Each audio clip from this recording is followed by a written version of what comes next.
Hello students, I welcome you all to this course on renewable energy. My name is Olushola Bamishile and I will be your tutor for the entire course. In this class, I would give a brief introduction about renewable energy and I would highlight all the forms of renewable energy.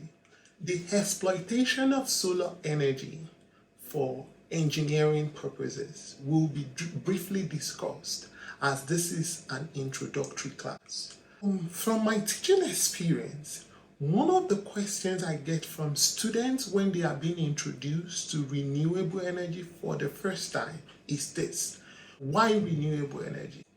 I am sure you're familiar with the issue of climate change, and the effect of climate change is becoming more and more in our immediate environment.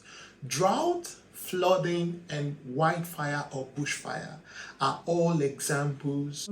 Climate change itself is caused by greenhouse gases that are emitted into the atmosphere, and then greenhouse gases emission are caused by the burning of fossil fuel. Let me put this into perspective. About 70% of the global energy consumption is still from fossil fuels. Unlike fossil fuels, renewable energy is a clean source of energy. This energy source possesses the ability to replenish or renew itself. Also, renewable energy emits little or no carbon in the process of using. Most renewable energy sources are directly or indirectly from the sun. And in this class, we are going to talk about different forms of renewable energy. The forms of renewable energy includes biomass, hydro, geothermal, solar, and wind. For the purpose of this course, we would only discuss about solar energy. Solar power is the energy from the sun, and solar energy is the cleanest and most abundant renewable energy sources. Every day, the sun shines more than 3 trillion watts of free energy on the earth. That is enough energy to power 3 million homes for an entire year. How does solar energy work? The radiation or heat from the sun is harvested by a solar system, and the energy extracted is used in applications such as electricity generation, space heating, and cooling. Solar energy can be harvested in two ways. The first is solar photovoltaic system, while the second is the use of solar thermal systems. The use of solar photovoltaic systems involves the direct conversion of solar radiation into electricity.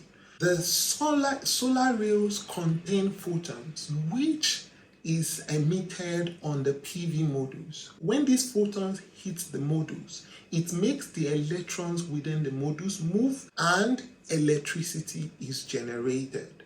Unlike solar photovoltaic systems, solar thermal systems convert solar energy into thermal heat, and this can be used for different applications. The process can also be achieved with passive or active heating systems. Passive solar heating systems involve the direct use of solar radiation in buildings for various purposes or heating, and this can involve direct gain, indirect gain, and attached greenhouse. There are many active solar thermal systems or solar thermal technologies. In this class, we will focus on flat plate solar systems for hot water production and concentrated solar power.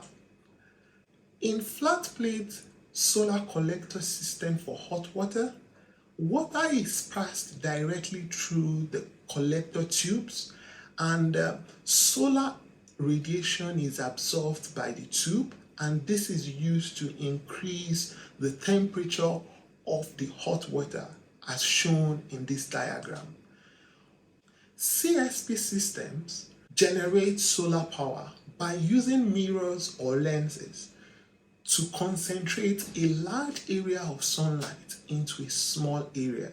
Electricity is generated when the concentrated solar energy is converted into thermal energy in form of heat, and this heat is used to power a steam turbine or a heat engine. In this class, the need for renewable energy has been justified. A brief introduction has also been given about renewable energy systems, and the list of renewable energy sources has been given. The working principles and conversion mechanism for solar energy has been explained. In the forthcoming lecture, an in-depth study about renewable energy technology and the mathematical models, the science behind it, would be explained in details. Thank you very much. See you next time.